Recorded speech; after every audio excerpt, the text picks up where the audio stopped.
Blunt Cuts is a podcast fueled by creativity, curiosity, and empowerment. We cut through the daily mess of life. This is unfiltered honesty.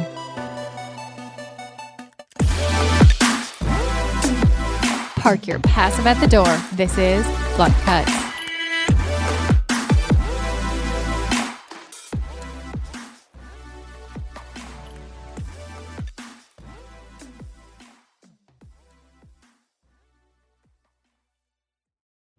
Let's talk about storytelling. Lauren's been a little quiet over here. So from photography to live events, like this entire panel has all been part of a photo shoot in some capacity, a live event in some capacity. Let's talk about that. Where and how do people find out? Let's start with shows. Where do people find out about local fashion shows and events? The Fashion Week calendar. Yeah. And Facebook, yeah, social media, word of mouth, press, all of those things. I think Eventbrite has been a tool for me too, because once you're kind of in the Eventbrite, you start attending shows, you'll get notified by Eventbrite. They're really smart to remind me, oh, there's something fashion going on this week. And I love that. So I think the more of our events that sell on Eventbrite, they do a really good natural job, like their organic, whatever, their SEO bots. I'm not a technical person, but it doesn't show. So yeah, I think that that has been a way I found things that I didn't know existed. To answer your question, I think empowerment and really making people feel more attached to an event helps with spreading the word. Yeah, absolutely. I think this is our first ever live event too, from a Blunt Cuts perspective, and I've attended a lot of live events in my 20 years of fashion, but this is the first one I've produced. So there are a lot of learning lessons, but it really is the network and then all of you. I'm going, this is good, this is great. So yeah, I mean, I think locally events are great, but let's talk about magazines. We have Kate Nelson, editor of Artful Living magazine, you guys, such a amazing magazine. So just local taste, like good taste and high quality. You guys just do it right. And Lauren Krysti, fashion photographer, you guys, this woman has touched every major company in this city and more. So let's talk about the photo shoot process. How does it work? Where do you find your creative inspirations? You know, just from just people that I work with every day, everything, you know. I especially love collaborating, and that's been I can just kind of speak about what Minnesota has meant to me. I moved here from Chicago 9 years ago. And it was a very different time, and I moved here right after the crash, and then social media and everything. The world has changed since 9 years ago. And I met Anna Lee, we're speaking about our favorite, and she invited me to participate in the Fashion Week event. I was like, I didn't even know there was a Fashion Week. This is cool. And I met so many amazing local designers, and had opportunity to collaborate with them, and just been so inspired by them. There's many things we're going to talk about a little bit later, just about inclusivity and just being sensitive to so many issues, like diversity. Yeah, let's talk about it now. Yeah, okay. Let's Talking now. Let's talk about it. Shy girl is talking. All right. Yeah, so I think that was something that was just really exciting to me, because it's something that I've just always felt was very natural for me, and to see people really putting an emphasis on that in such a natural way. It was very important to them to include others, to have everyone represented from all types of diversity, body diversity, people with disabilities, backgrounds, everything. And it was just really great to be a part of something like that. And my part is just to help them create imagery that can tell their stories, and that's something that's been very exciting to me as well, to help small businesses, to support them, to provide professional quality imagery. A lot of people don't have huge budgets when they're starting out or working in a smaller market. So that's been something that's been very meaningful to me, to be able to draw people together, to draw teams together, stylists, hair and makeup artists, and people from the commercial market don't always cross into the Fashion Week, or the local fashion designer thing. Some people to bring some of those people in, and it's been really fun for me to sort of have an influence in that small way? You know, I think that this photo shoot world is where I really laid my hat a lot. And I think that you said something about collaboration. And I would say that Minneapolis, more than any other city I've worked in, is the collaboration center. Totally. If you don't collaborate in this town, you don't get it done. I mean, as you can see, like our panelists are also hosting events and we're co-collaborating, and you need to, you know, I think we have to share the love with everyone. But this idea of collaboration, and when people reach out, or if you're starting your fashion business and you're reaching out, that's the word to use, collaborate. And sometimes that means not getting paid for a very long time. Yeah, for a very long time. But hey, that's okay, because I think that what fashion has done for me and the collaborations I've been part of, it has turned into paid work, or it has turned into an extension of a relationship with a magazine or a publication, or somebody will refer you down the line. Like, it does come back. But if you're proving yourself in this world and you're able to go on set and collaborate in a cool way, add impact to that story, people will remember that. So just push, keep pushing. It's not easy. All of us have cried in the shower with the beer, or just me. I cry in Target parking lots usually. That's my favorite place to cry. I may not be super like socially sharing my cries, but they're happening. I have like a question maybe for everyone if I can pose. Yeah. I think this is something that's always interesting to people, is how everyone got their start, you know, doing something related to fashion, and like where it started. Go ahead, For me, I guess it started with getting the skills. I've always had a passion for it, but I went to college and I learned the skills, but then I just kind of made my own job, I guess. I just started to reach out to people and That learn is more. the thing, you have to make your own job in this world a lot of times, because you're not gonna find like a posting on whatever the career sites are now. I mean, you're not gonna find one that says like, the most amazing fashion job ever, please apply. I feel like that's a big common thread with the fashion industry in Minnesota, is that everyone's kind of an entrepreneur in their own right. You know, you're not going to walk into a job at Artful Living and just get hired without any track record. Okay, yeah, maybe Kate's job said that when she applied, most amazing job ever. Oh yeah, I want to hear that. Well, I went to school for journalism. So I got in as an editor. You know, we're luxury lifestyle, so beyond just fashion, but you need to be passionate about every aspect of it. And so I took sort of a circuitous route, came back to magazines, and going back to that collaboration, our magazine is doing pretty well during a time when print magazines aren't. And it's because everyone on our team wears about 1,000 hats. You know, going back to the photo shoots, people think that photo shoots are really glamorous, really sexy, exciting. Oh yeah, come assist with me.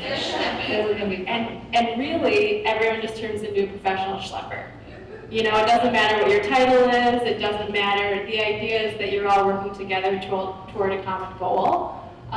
But you need to be willing, especially in this marketplace, to be really, you can't be above anything. You gotta just go get it. I mean, yeah, it's funny, when summer comes around and I wear like sleeveless, people are like, wow, you must work out. I didn't see a gym. I mean, I pay for a membership, but it's the schlepping. Like, I think I can literally unload my car in like 20 arm loads. Like, this is a superpower that takes time to learn. But yes, it is. And styling, although seemingly glamorous, is one of the hardest jobs on set, to have everything, make sure nothing gets ruined, be fully responsible for all those pieces, have them all ready to go. It takes a lot of work.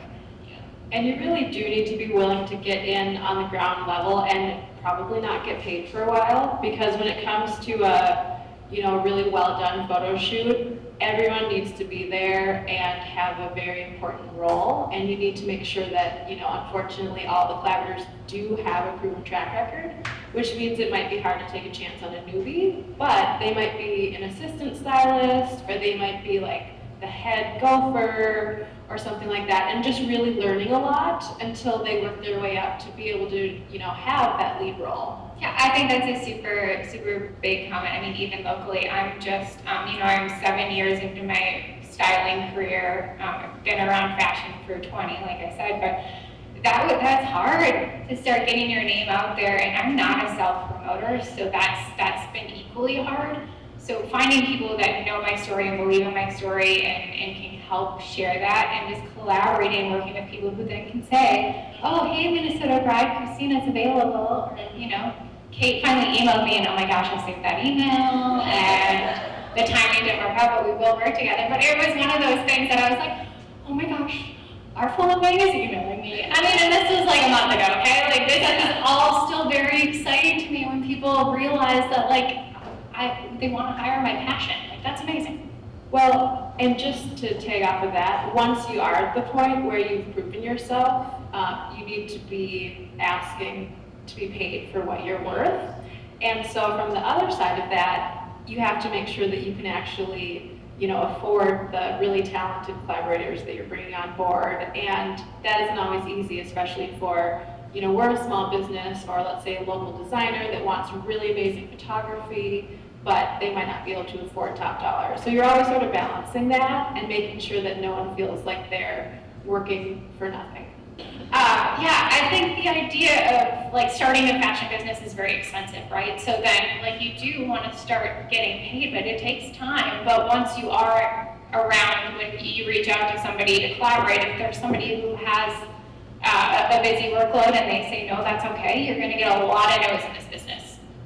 So just keep moving down the line, and you might find Lauren available on a Tuesday night, and she's like, yeah, sure, keep reaching out. We don't, reach out as much as humanly possible, because a no becomes a yes if the timing is right. It's all about timing, for sure.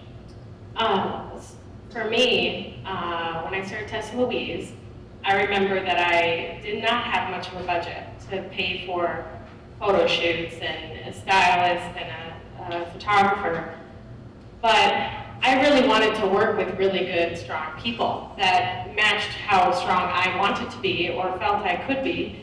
And one thing I've realized over the past 5 years is that working with really talented people comes back to you in a lot of ways, outside of just the quality of the image you get, or outside of just, hey, I'm working with Christina Fortier. A year down the line, she might throw me an opportunity that I maybe wouldn't have had if I didn't stretch myself and hire somebody that was, a little bit more expensive or a little bit more, out of my comfort zone. Well, I remember when we did your lookbook right before I went to Chicago. So I had some big meetings in Chicago, and I was leaving my agency there, and I was just going out to really try to work it with some labels. And I was like, Tessa, let's shoot your lookbook. We literally did it in my basement. Sometimes you see images and they look so glamorous, and it's the funniest behind the scenes. So funny. So funny. We're in my basement, literally, and it looks amazing. But you pay for the right thing, right? You pay for the great model, or you pay for you find the things to not skip. Or the relationships. And the relationships, with for sure. But out of that, I showed off that lookbook so much, and so many people were like, who is this? I need to know, So it's those things that you booking me to do your lookbook, and then us doing that together, and me going to Chicago and having that physical in my hands, opens some doors, and it will come back around, So, Kara, do you have something? Oh, I was gonna say too, it's a lot of hustling. It's straight up just hustling. I mean, I feel like I've been hustling for 10 years. I'm when am I not gonna have to hustle so much anymore? You're always gonna hustle. What? This is always your net. Yeah. We hustle until we're in Boca when we're 92, and we're all send over the pool boy,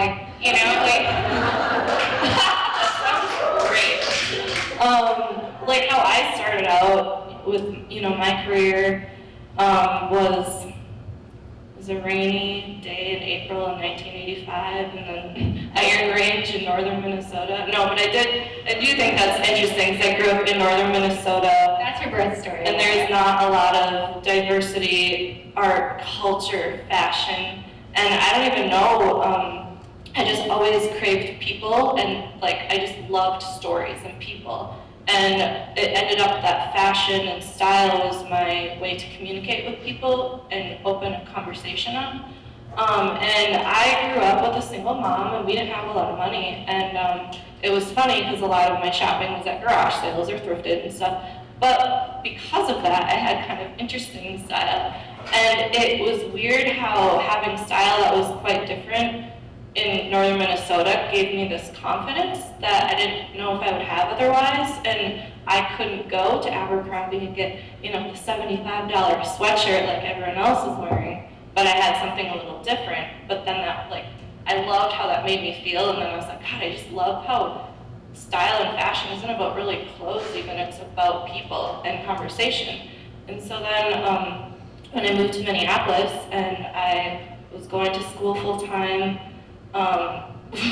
working a job as a waitress at Glick's, and just covered in Is that the one with the giant beers? Yeah, and covered in student loan debt, and I didn't know anybody, but I was like, I want to do a fashion show. And I was like, great, I don't know what I'm doing, and I have no money, I have negative money. Most people who have a passion for fashion kind of have negative money. Right. And it goes back to what we were talking about with collaboration in Minneapolis, because I had no name, didn't know anybody, didn't have anything to offer anyone other than I wanted to do this show called I Am Minneapolis, and it goes back to, and even diversity in models, where I was like, I understand, modeling agencies and that they need to exist, and I have no problem with it, but for me, I wanted to tell stories of people doing cool things in the community. And I wanted to see people that are running a cool nonprofit, or maybe it's a tattoo artist doing really great work. And I wanted to create a stage or platform, quite literally a physical stage, to celebrate these people and then celebrate local fashion. And it was funny because sometimes when you're doing things, it's when does this become real? And for me, it was when I booked the venue. I was like, okay, I think this is happening, but.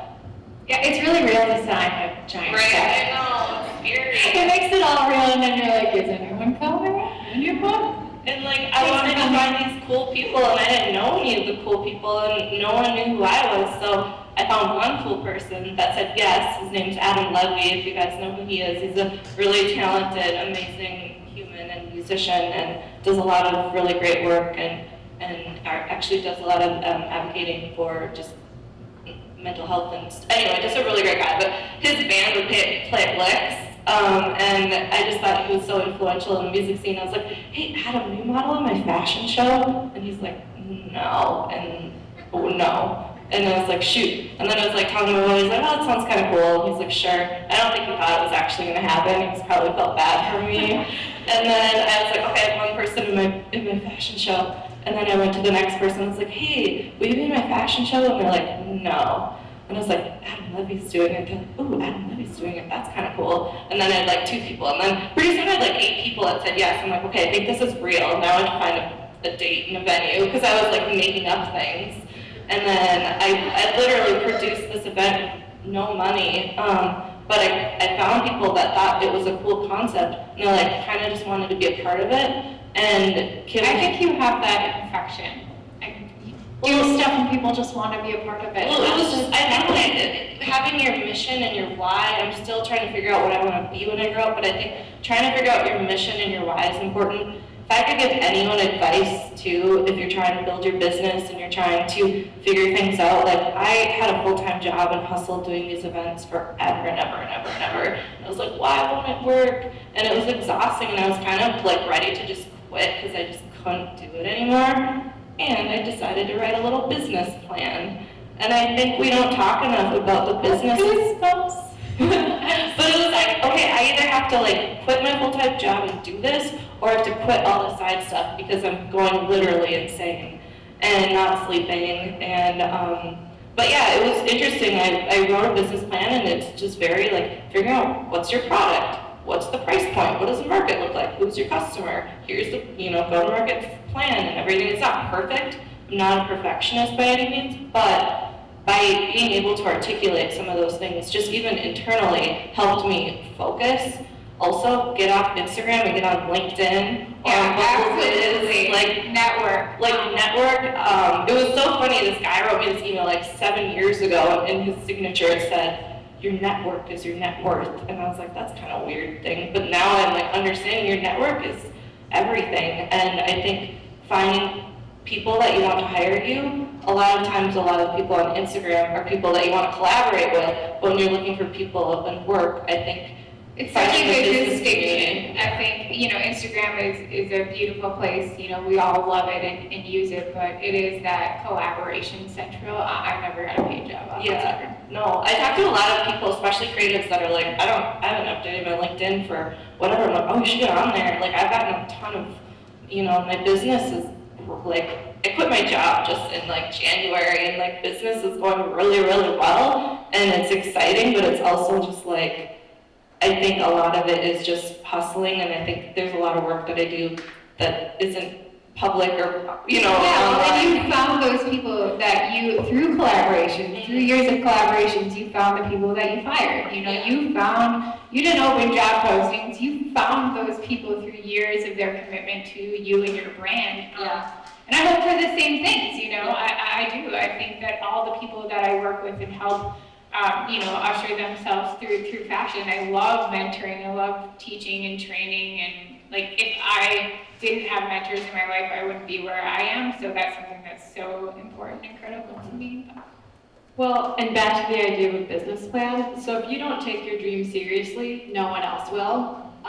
It's hard to start a business no matter what it is, but particularly I think in this industry, there are a lot of people who don't value fashion and who don't see it as an avenue that you can actually pursue. And so you have to be persistent in constantly building yourself up and knowing why you're doing what you're doing, because there are going to be a lot of naysayers, or not even outright naysayers, but people who just don't think what you're doing is legitimate.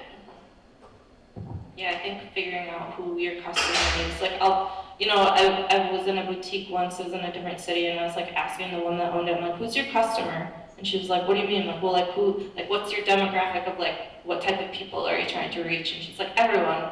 I'm like, that's great, but sometimes it's like really, it helps you focus like your marketing if you know who you're trying to reach, Totally. Well, we are kind of backing up to some time here. So I do want every single person to answer this question. How has Minnesota fashion impacted you?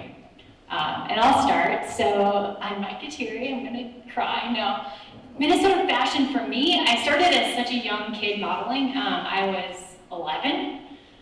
And I didn't know what it was. I was out at a shopping mall in St. Cloud, Minnesota. Like, I'm from up north too. There's not really a lot of scene there as far as fashion goes. And somebody found me in a mall. They're like, we'd like you to come in and meet with the agency. And within a matter of weeks, I was like signed in Chicago and started working. And then from there, kind of went on to Paris and New York and LA. Did a reality TV show, and then kind of landed back here, and I was like, I'm done with, I'm not telling. We want to see episode. You need to tell that story. Oh, shit. It's Tell All Women Get Blunt. I was on America's Next Top Model the very first pilot season, so so that was kind of my entry and like crash course to this world. It's on fucking Hulu and I'm a trailer. And that was 18-year-old me. She needed some help and guidance that she didn't have. But anyway, then I left fashion. I left fashion for a solid, 5-10 years, I don't know. I left it and I was still part of it from the outside. I was an appreciator, but I said, that's it, I'm going into advertising. I'm gonna just be a creative director and I'm gonna give up on fashion. And it wasn't until, 7 years ago when I started styling again that I was like, that's it. I had a photo shoot. I was still teetering on the model side. I was supposed to go out to Miami and I had a photo shoot with Chad Moon, local photography, for who he and I built something that's incredible and so thankful. But that made me want to be in fashion again, like that energy and working with someone who's so passionately working after their business. Like, we don't work together anymore. Teary about it. You're gonna make us cry. Sorry guys, but yeah, you can feel the emotion, and I think that's what fashion is for me. It's my passion. And when I tried to walk away and not do my passion, I needed it. And so that's what Minnesota Fashion has done for me. It's helped me with my passion. So.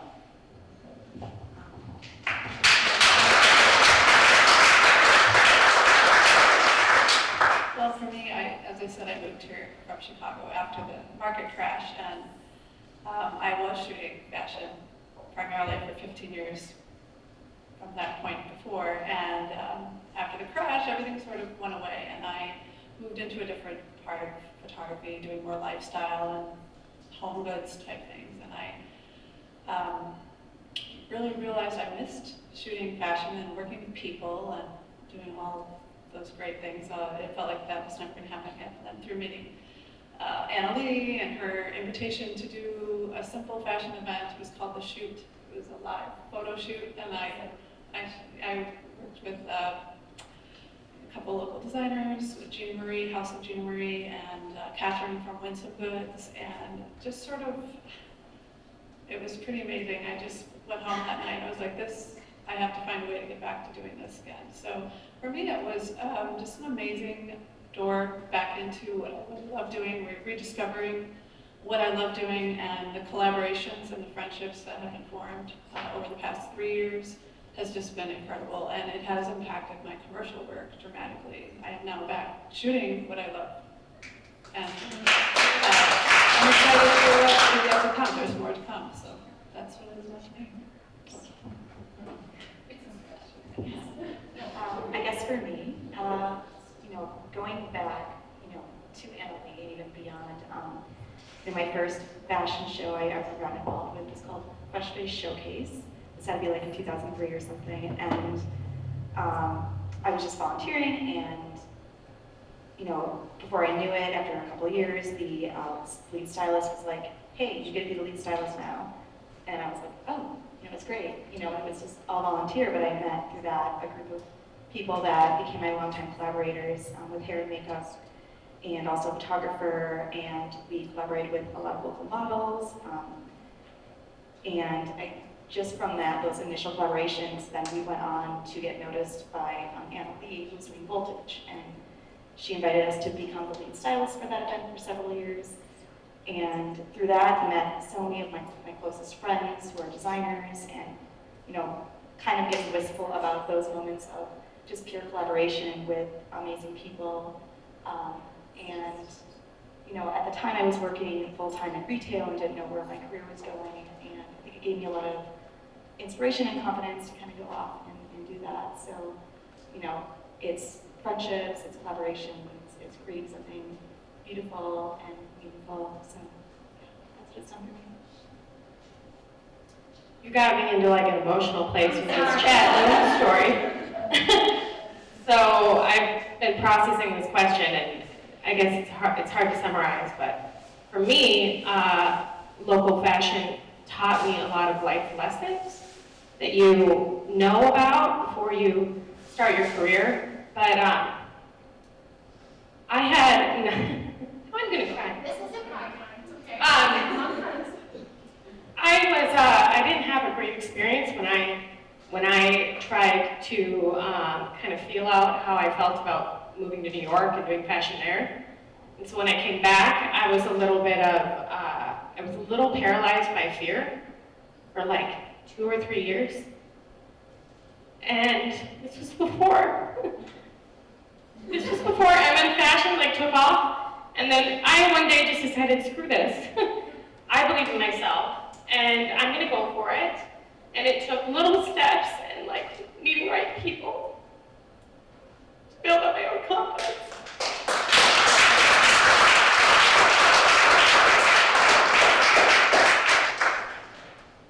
That's it. It's a tough act to follow. What I think Minnesota fashion has really taught me is that you can't be afraid to stand out.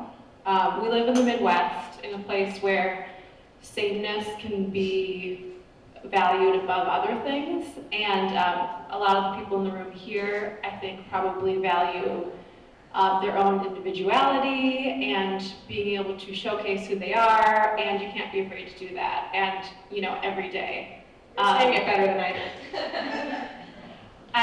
I recently interviewed Scott Seekins, who's the artist who wears all black or all white.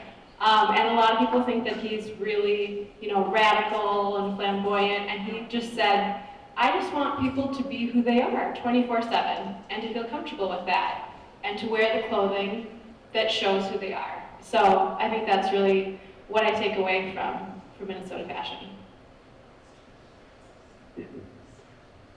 I think for me, what I've really gotten out of Minnesota fashion is kind of a group of people that I speak the same language with. I think I kind of always felt like an oddball, or like I didn't have anyone that I could get excited about with things or talk about with things or relate to.